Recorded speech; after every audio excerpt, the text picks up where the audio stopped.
Trump's world just collapsed. Mark Meadows, the one guy Trump thought would never betray him, just walked into court and unleashed a testimony so explosive, prosecutors are calling it horrific.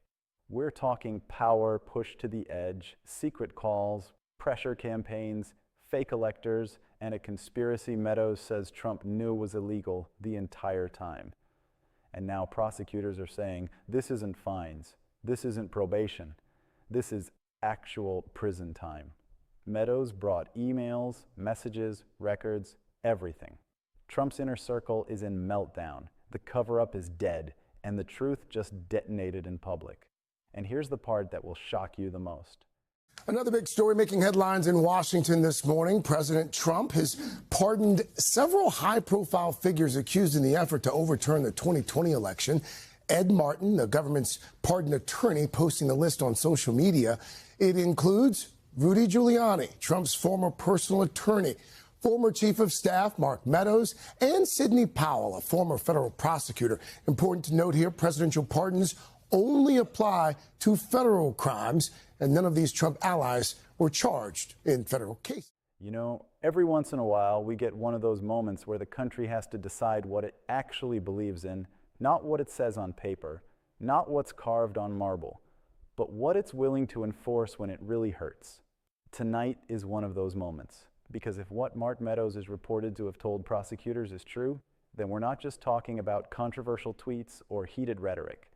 We're talking about a deliberate, organized effort by a sitting president to stay in power after losing an election, and a justice system that is finally treating that like the crime it is, not just a political argument. So let's strip away the noise and talk plainly about what's on the table. Mark Meadows wasn't some minor aide. He wasn't a campaign volunteer or a random staffer who floated in for a few months. He was the White House chief of staff. That's the person who sits outside the Oval Office, who manages the president's day, who's on all the sensitive calls, who hears the unfiltered conversations when the cameras are off. Senior Justice reporter Ryan Riley joins me now to talk more about this. So, Ryan, if none of these people have been pardoned, have been convicted of a federal crime, what's the purpose of these pardons? I mean, I think you nailed it up top. It's symbolic because there was zero chance that any of these people were going to be charged with federal crimes in the first place, given the fact that the statute of limitations expires very shortly. You know, 5-year anniversary of January 6th is coming up. The election took place 5 years ago, so the statute is running out very quickly. And so this really is largely a symbolic factor. But overall, the way that Trump and his allies have completely changed the narrative on January 6th over the past 5 years is kind of remarkable, and I think that fits into this effort. Remember, 5 years ago, you had all of these corporations lining up saying that we're not going to... If there's anyone who knows what Donald Trump actually said and did in those crucial weeks after the 2020 election, it's Mark Meadows. According to the testimony and filings that are now public, Meadows is telling prosecutors that Trump didn't just complain about the election or ask for recounts.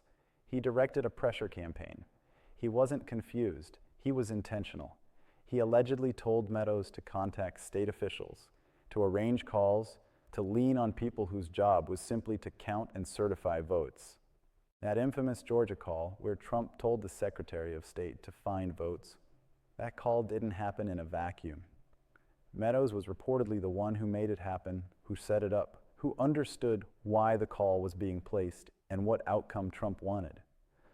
The picture that's emerging is not of a president venting frustration, but of a president using the power of his office to try to change a lawful outcome. And that's the line. That's the core issue. Our system allows for questioning results. It allows for recounts, for legal challenges, for court cases. You can argue about irregularities. You can file lawsuits. You can make your case. What you can't do, what no one is supposed to do, is pressure people to falsify results or ignore voters entirely. What Meadows is describing goes way beyond, I want to make sure this election was fair. It sounds a lot more like, I lost, but I refuse to accept it. So I'm going to break things until I get the result I want. And it wasn't just Georgia. The reporting suggests this was a multi-state effort. Pennsylvania, Arizona, Michigan, Wisconsin, state after state where Trump lost. And where his team, guided in part by Meadows, tried to find some lever they could pull to slow down or overturn the result. Sometimes it was pressuring officials to find problems. Sometimes it was trying to delay certification. Sometimes it was pushing lawmakers to just refuse to acknowledge that Biden won. That's not normal politics. That's an attack on the basic idea that voters choose leaders, not the other way around. Then there's the fake elector scheme. And I really want to sit on this for a minute because it's one of those stories that sounds so bizarre that people almost tune it out.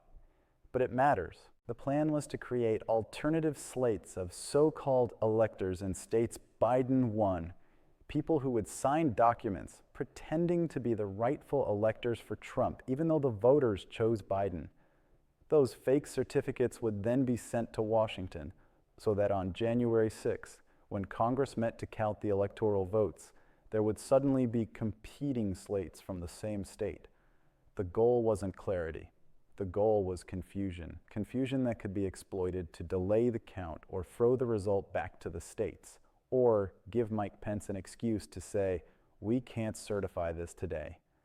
According to these accounts, Meadows wasn't just vaguely aware of this plan.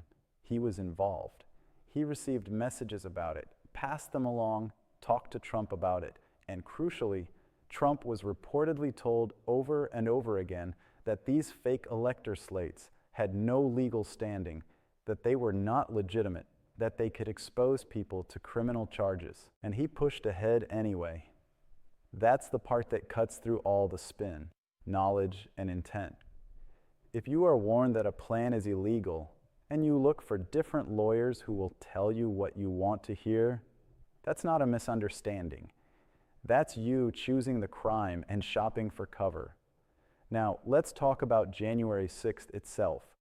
Meadows, by these accounts, confirms what so many other witnesses hinted at, that Trump wanted that crowd in Washington, that he knew they were angry and some of them were dangerous, and that he liked the idea of them marching to the Capitol to show strength. This wasn't a surprise eruption from people who got carried away at a rally. This was in the plan. And then when the worst happened, when they smashed windows, attacked police, invaded the Senate chamber, what did Trump do? According to testimony, he resisted calling them off. People begged him to tell them to go home. Advisors, lawmakers, even family members understood that things were out of control. But Trump reportedly saw the chaos as leverage. As long as the certification was stopped, as long as the transfer of power was delayed, there was still a chance, in his mind, to cling to power. If prosecutors can prove that in court, if they can convince a jury that Trump deliberately let the violence continue because he thought it might help him, that's not just negligence. That's using a mob as a political tool. That's authoritarian behavior, plain and simple. And this is where the rule of law question really hits home. For years, Trump has acted like the law is something that applies to other people. Business partners, opponents, random citizens, sure. But him, no. Subpoenas can be ignored. Court orders can be dodged. Investigations are witch hunts. Accountability is always somebody else's problem. What Meadows is doing now, if these reports are accurate, is taking that attitude and smashing it against the brick wall of a criminal courtroom. Under oath, under penalty of perjury, with documents to back it up. That's why prosecutors are reportedly so aggressive in how they're framing this. They're not just saying, we think crimes were committed. They're pointing to the gravity of the acts, attempting to overturn a national election, pressuring officials to break the law, orchestrating fake elector schemes, and then standing by as a violent mob tried to finish the job. They're saying that if that doesn't merit real penalties, even prison time, then nothing does. Now let's talk about the other side of this, the political and personal fallout. For Trump's base, Meadows will be cast as the ultimate traitor. In that world, loyalty to the leader is the highest virtue. Not loyalty to the Constitution, not loyalty to the truth, loyalty to one man. And when that man is facing legal danger, anyone who tells the truth becomes the enemy. We already know what that looks like. Threats, harassment, attempts to discredit witnesses. Smearing anyone who cooperates with investigations as part of some grand conspiracy. That kind of reaction isn't just ugly, it's dangerous. It's designed to scare the next potential witness into staying quiet. On the other side, for people who watched January 6th in horror and have spent years hearing, "Move on, it wasn't that bad," this is vindication. It's confirmation that what they felt in their gut was right, that this wasn't normal, that this wasn't acceptable, that it was an attack on their vote and their country. And then there are Republican officials, stuck in the middle, trying to tiptoe around the truth. For a long time, they could say, "Well, we don't know what Trump knew," or "Let's wait and see what the courts say." But when someone as central as the chief of staff describes specific conversations, specific instructions, specific schemes, that fog begins to lift. At some point, they're going to have to answer a simple question. Do you accept this kind of behavior from a president or not? Do you think it's okay to pressure election officials to change results? Do you think it's okay to manufacture fake elector slates? Do you think it's okay to sit on your hands while a mob attacks the Capitol to stop the certification of an election? Those aren't partisan questions. Those are democracy questions. And it's not just about Trump. It's about precedent. If this kind of conduct goes unpunished, if at the end of all of this, the message is, "Well, it was messy, but we're going to let it slide," then every future president will get the memo. You can try this. You can lose an election and still take a shot at overturning it. You might not succeed, but there's no real downside to trying. That's a terrifying lesson to teach anyone who sits in the Oval Office. So yes, the stakes here are enormous. Legally, politically, historically. Legally, because the courts now have to decide whether a president can be treated like any other citizen when they allegedly commit crimes. Politically, because one of our major parties has wrapped itself so tightly around one man that accountability for him feels like a threat to their entire identity. Historically, because we have never in this country seen a former president face serious prison time for actions taken while in office. And yet, if the law is going to mean anything, that has to be on the table. Not because you dislike Trump, not because you want to own his supporters, but because the alternative is a system where power protects itself and everyone else is just expected to live with the consequences. Now, will this be easy? Absolutely not. Trump will fight every inch of the way. He'll attack witnesses, judges, prosecutors, anyone who stands between him and impunity. Right-wing media will amplify every doubt, every minor inconsistency, to create the impression that the whole case is rotten. Some people will believe that no matter what evidence is presented. But a courtroom is different from a rally. In a courtroom, you don't get to shout over the other side.